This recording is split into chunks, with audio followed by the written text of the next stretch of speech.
Hello? Hello? Hello, is that Dee Dee? Hi. No, hold on. I'm trying to get her on the phone with you. Thank you. Is you the only one there? Hello?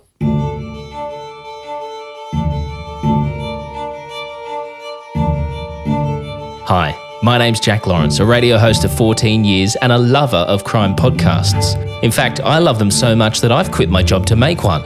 However, I'll admit, this is a lot harder than I was expecting. You see, what I've learned over the past few years of putting this together is when you're dealing with the US prison system, things don't always go to plan. In fact, from day one, things got off to a shaky start when I was trying to interview my very first guest, and it seemed on that particular day the prison had decided to implement a new phone system. And the lady on the switchboard wasn't quite sure how to work it. No, I had her on the other line. It's just that I'm trying to figure out these phones to have her on the same line with you, but for some reason I can't. Oh, okay. I mean, I know it's a long weekend for us here. I don't know if we can try this on Tuesday, that I can get time to look this phone up and figure it out, because somehow I cannot have her on the same line. She's calling me, so when she called me, I'm putting her on hold, and I'm doing your number to see if I can get both of you on the same line.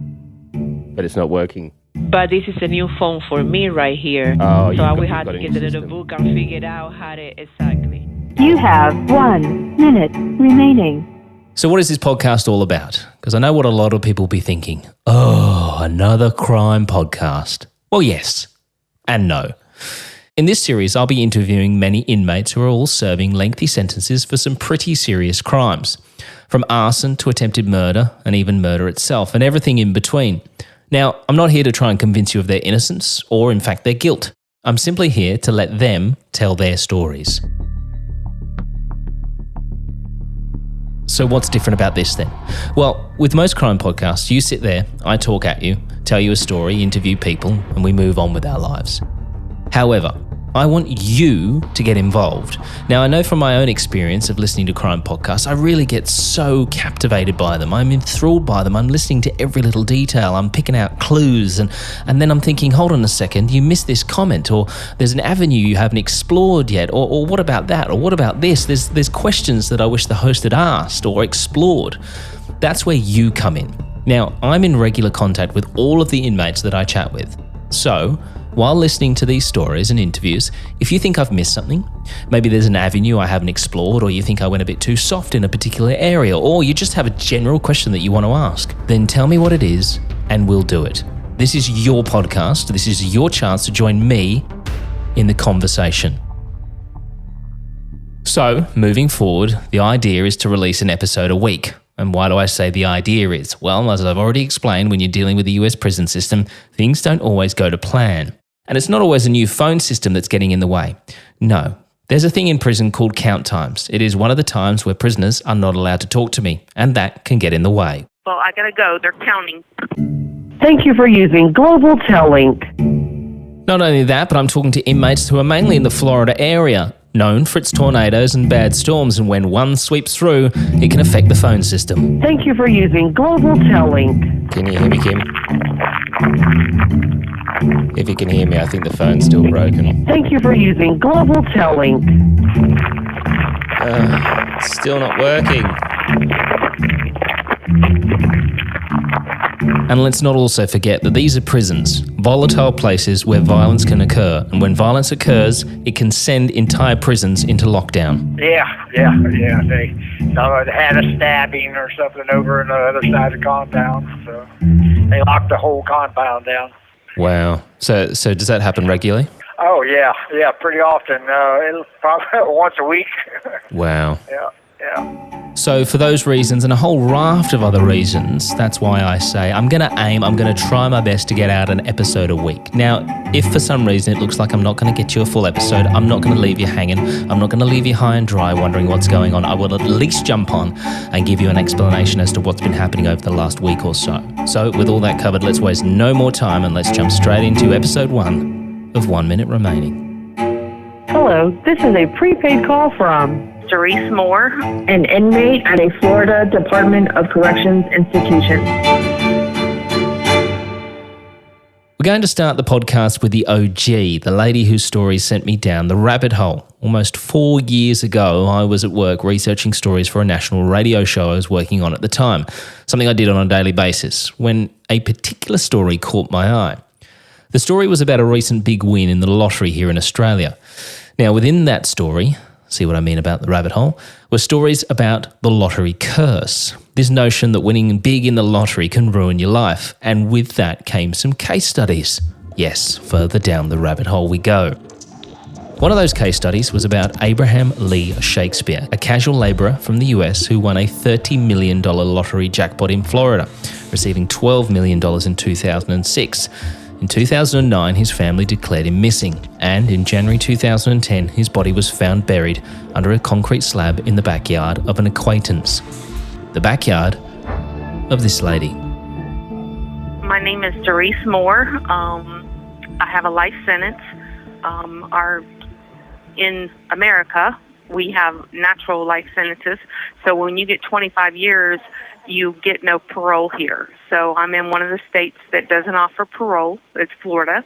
And so there's no parole. They consider you die in prison. This case was highly publicised in the media all the way from the disappearance of Abraham to the arrest of Dorice, all the way through her trial and to her eventual conviction. All right, tonight, the end of a story we've been covering for months. Dee Moore will spend the rest of her life in prison. State of Florida versus Dorice Moore. Stone-faced, unlike past tears or smiles. The defendant is guilty of first-degree murder. When a Florida man won a multi-million-dollar lottery jackpot, he probably didn't realize he may well have been setting off a bizarre chain of events that would end with his murder. Dorice has spent the last 12 years fighting her conviction and has always maintained her innocence. As I stated at the start of this podcast, I'm not here to try and prove her innocent or guilty, and I'm certainly not here to try and convince you of either. But what I am here to do is let her tell her story. Now look, there are layers upon layers to the Dorice and Abraham Shakespeare story. But what you're about to hear over the next few episodes is nothing short of incredible. As a word of warning, within this interview, Dorice will make claims of corruption within the police department, as well as name individuals and make claims about certain things they've done or said. At this stage, these claims are not substantiated and no wrongdoing has been found against any of the police involved in this case. I've also taken out some names for legal reasons. Even though I was charged with something I didn't do, they feel like, and it was all circumstantial evidence that they used against me to convict me, they still can give you a life sentence here. Okay. And then it takes forever to work back through the system. You are serving that life sentence because of what they claim, a murder of Abraham Shakespeare, who won the lottery, $30 million in the US. A man that you did meet and you did deal with, and you had some form of a relationship with, which we'll get to very soon. He was just a friend. Just a friend relationship. Okay. Great. What I want to talk about before that is your life before you met Abraham. Tell me about your life prior to meeting Abraham. Well, I had several companies. One of my companies, I served government contracts. So Dorice, as she tells me, was a woman who liked working for herself. She liked creating businesses from the ground up. She had a few of them, and she seemed to have a pretty good knack for it as well. And from what she's telling me, she did pretty well. She owned and operated multiple businesses around the medical industry. She had multiple staff working for her. And it was, in fact, through one of her businesses that she would attend an event that would send her down the path of meeting Florida's newest multimillionaire. When was the first time that you heard about Abraham? With Abraham, I was at a government conference. We had a dinner with Governor Chris at the time, and it was held at the Gaylord Palms, and I had a government contract. I was going to do more government contracts and everything, so I was there meeting all the other different influential people that had government contracts and broadening my business. In the same respect, I met a lady there. Her name was Barbara, and she was a real estate broker. You know, we're talking, and she wants to find out more about me, and we're talking, and I tell her one of my things or one of my goals is to write a second book. I had already wrote a book called Organize Me Now, and I wanted to write a book that was different than anything. And she says, oh, I've got this perfect person you can write this book on. She says, his name is Abraham Shakespeare. I sold him a house. And so she explained to me about everything with Abraham and what was going on in his life, that he had won $30 million. He took the lump sum of $12 million, and he basically had nothing left now except for $1 million, and it was frozen. And so it was a fascinating story because this man had run out of money within 2 years' time. Yeah. So I was like, how do you do that? In 2 years' time, you have nothing left. She introduced me, and it went from there. So who was Abraham Shakespeare? Well, the son of a citrus picker who made his living working on garbage trucks and washing dishes, as well as picking up odd jobs where he could. No stranger to law enforcement himself, he had served some jail time for a series of petty crimes. However, on November 2006, his life would change as he purchased the Florida Lottery's winning ticket. Although, only a few years later, Shakespeare himself would say that he just wished he had his old life back. I really would like my old life back where I could walk the streets like a normal person, but got people coming up asking for money. When you first met Abraham, what was the first meeting like? He was interesting.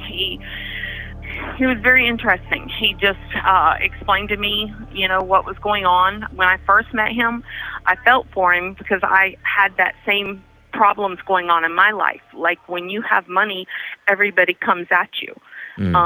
We proved in my checkbook that it almost like I gave out myself over $40,000 in loans to people, but it's always in loans, but you don't end up getting the money back. You know that you're just giving it. Sometimes you just give it to give, because I can honestly say to anybody, if you give an individual a loan and you are not a bank, it puts your life at risk because they'll end up wanting to kill you for it before they pay you back.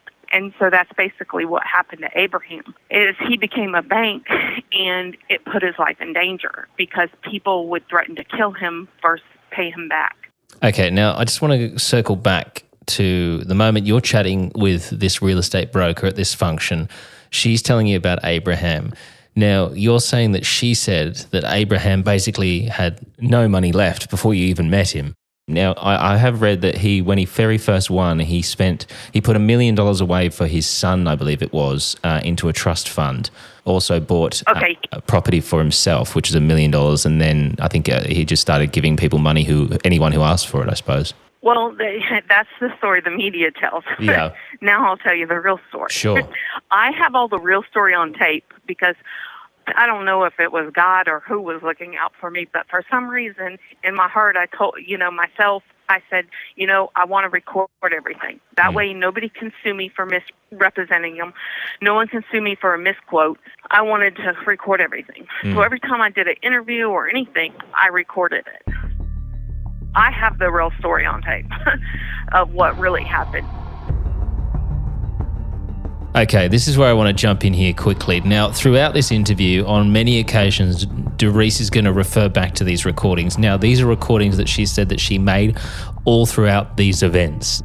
Now, I must say, Dorice has told me she's sending these to me to look at. At this stage, they've not arrived. However, should they arrive, then I'm going to bring them to you immediately. Okay, let's get back to the interview. When he was accused of stealing the ticket, he gave out large sums of money to be paid back in cash under the table. So he loaned this one man $1 million, but this man was paying him back $5,000 in cash under the table. That way, if he lost the lawsuit, he would still have money coming in. I see. He was afraid he was going to lose the lawsuit. And so he had won all this money, but the guy that he worked with said that he stole the ticket from him. Okay, me again. Now I want to jump in here because this story regarding Abraham being sued is very well documented. In fact, it seems Abraham's big win turned out to be nothing but a nightmare from the very beginning. But this story is very important because the police say that Dorice's motives were obviously around money. She wanted to take Abraham's money. Dorice says Abraham had no money, and it all stemmed from this story. Now, The Florida Lotto winning ticket worth $30 million was sold at a Town Star convenience store in Frostproof, Florida on November the 15th, 2006. Now, on that day, Abraham and a co-worker of his, Michael Ford, were headed toward Miami. Now, they stopped briefly at this convenience store in Frostproof to buy drinks and cigarettes. Ford gets out of the truck and he says to Shakespeare, "Do you want a drink?" Shakespeare doesn't. He says instead, "Can you buy me 2 lottery tickets?" So Shakespeare says he paid Ford $2 for the tickets out of the $5 he had on him that day. Of course, one of those tickets was worth $30 million. When Michael Ford finds out that Shakespeare's won all this money, he then returns to Shakespeare demanding a share of the jackpot of no less than $1 million, which Shakespeare refuses to pay him. Now that prompts Ford to sue Shakespeare, accusing him of stealing the 2 tickets from his wallet. And that's where we'll let Dorice pick up the story. So they went to court. Abraham won eventually. He had paid $800,000 to a lawyer that flew in to represent him. He ends up winning. The guy appealed the case, and the lawyer that was representing his appeal put a hold against him too because he didn't finish paying him. Right. At that time, Abraham had run out of money. He only had the $1 million in the CD account, and he had a house payment. They had took a loan on his house because he wanted to build his credit up. So he actually had a house payment of $6,000-something, which I have proof I ended up paying for him. So I have a tape recording of me and Abraham were in a vehicle, and he is talking to the people at the bank on the phone, and they're discussing how I believe this is going to be on like Fox News. Like, I cannot believe this. I'm thinking this is going to be a movie because it's crazy how many people are involved and how much stuff is going on. So, yes, it interested me. I should have stepped out not knowing how convoluted it was and how dangerous it was, but it had just intrigued me that all this stuff was going on, and I didn't know how deep it went. And then before I knew it, it was just too much. Okay, now reports say shortly after knowing Abraham for a little while and realising that, his money was dwindling very quickly, that you decided to take control of his funds. Now, is that true? Did you take control of Abraham's money? Well, you can say that in a way and you can't. They say can take control, but that's not how it went. He didn't have money to pay his finances. So if you listen to the tape, I'm paying his finances, I'm paying his bills. I pay his house payment, I pay his electric payment, I pay everything. Because he doesn't have money. His money's froze. He's only getting the cash that people will give him, pay back for the loans, but that's just money to run on. Okay, but the question I know people are going to be thinking while listening to this is, why is she paying this man's bills, a man that she barely knows? Why is she going out and paying his electricity bills, paying his home loan, paying his everything for him, basically? Because the way I look at it, I'm making a book off of him. And this is going to be huge, and possibly a movie, because it's so unbelievable what this man was going through. And so I'm not worried about that. He has to get this stuff paid. Somebody's got to pay it. So if you can say finances, but at the time I couldn't say anything. Like I said, they stopped me from saying anything that really happened. That was my money. And I couldn't say much because they were threatening to kill my, son, of course. There's reports around the purchase of 2 new cars and a holiday that you purchased, apparently due to $1 million that you gave yourself from Abraham's money. What's your response to that? The report of the holiday happened before I even knew Abraham. Right. They talk about a Las Vegas trip. I took this Las Vegas trip about 6 months before I even knew the man. This was, I think, in July of that year, and I didn't even know him till October or November. I'll have to look on there when I actually met him. But it was October or November of that year.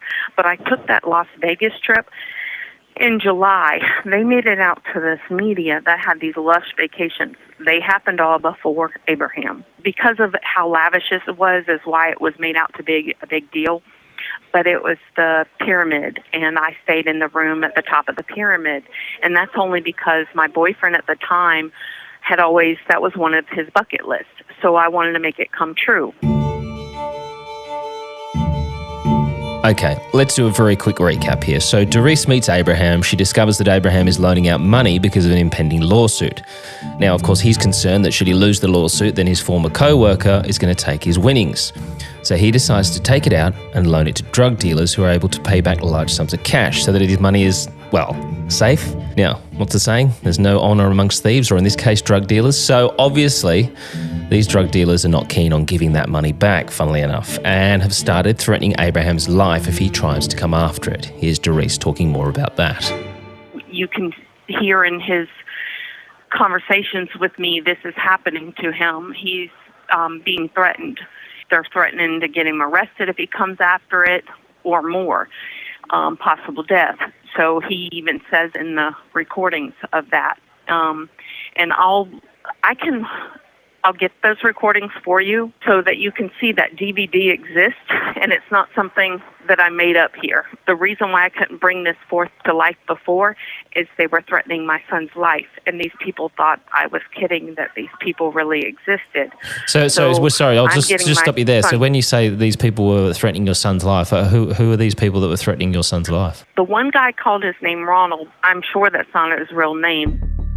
Okay, so this name Ronald is another one that's been brought up a lot, and it's a name that detectives say is a complete fabrication, a fictional character that's been made up by Dorice. In fact, she's been mentioning this name Ronald in interrogations with detectives from the very start, like here. I'm not telling them everything because I am really scared. They don't believe me. I ask if they can give me protection, and I tell them, after last night I didn't care. Okay. Once I found out that he really died, I didn't care. I'd rather be dead myself. I don't care. I want him in jail. All right. Time out. Now, this man that you're supposedly scared of, who are we referring to? The guy's name's Ronald, and Ronald exists. He even threatened. James Shakespeare, I talked to him. He threatened him, because James called me because he got a threat from Ronald too. He threatened him so bad that he went to the sheriff's department and filed a false report to say the man was still alive. I don't care if my sister, somebody killed her, I would not go file a false report and say I've talked to her if I didn't. That is my sister. I'd rather be dead myself. So you're going to hear Ronald's name pop up a few times. Again, I got to say that as far as I'm aware, Ronald has never been found or spoken to by police. He was normal at first. I thought he was just one of Abraham's friends. Like, his whole attitude was normal and nothing, stuck out like that until the police started coming around. And once the police started coming around, that's when I started getting threatened. They're threatening that they're going to hurt my son if I do tell the police the things that I do know, but I don't really know their names. So I have a recording on one recording that verifies I really don't know their names. Well, the cops believe that I did. I'm sitting there and trying to get their name out of this person that I'm on the phone with. I ask them why, why are they doing this? And it's because they don't want him coming back after. There was a guy that owed him money for a house and a truck that Abraham bought him, and Abraham was trying to get him to start making payments because Abraham was out of money, and he really was. He only had the $1 million left. He wanted some of his payments back that he gave out, and these people were threatening him. To me, that's not worth it. It's better to walk away.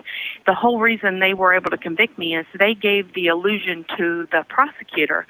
The reason why I did all this was I ran Abraham out of town because I wanted him out of town, and that I made child support a big deal. If you listen to the videotapes, you can see that I'm asking him why he has to leave. And he says because he's afraid they're going to kill him. He says, I'm afraid they're going to come after, or she's going to come after me. I'm afraid she's going to have me killed or set up or my house robbed. From the sounds of it, from what you're saying, that Abraham was inferior of multiple different people, lots of different people, ex-partners, these drug dealers, people that he loaned money to. It seems like, he was terrified of a lot of people. Right. The one girl that I'm talking to, her name is Centauria. It's a girl that he dated, and she's actually part of my court case. She gets on the stand. She is his ex-girlfriend, and she had a baby by him. And the problem I have with Centoria in this whole scenario is she actually lies on the stand. So if you didn't have anything to do with this death, okay, just tell the truth of what really happened. You don't have to sit there and lie if you didn't have any part of doing it. Just tell what you do know what happened.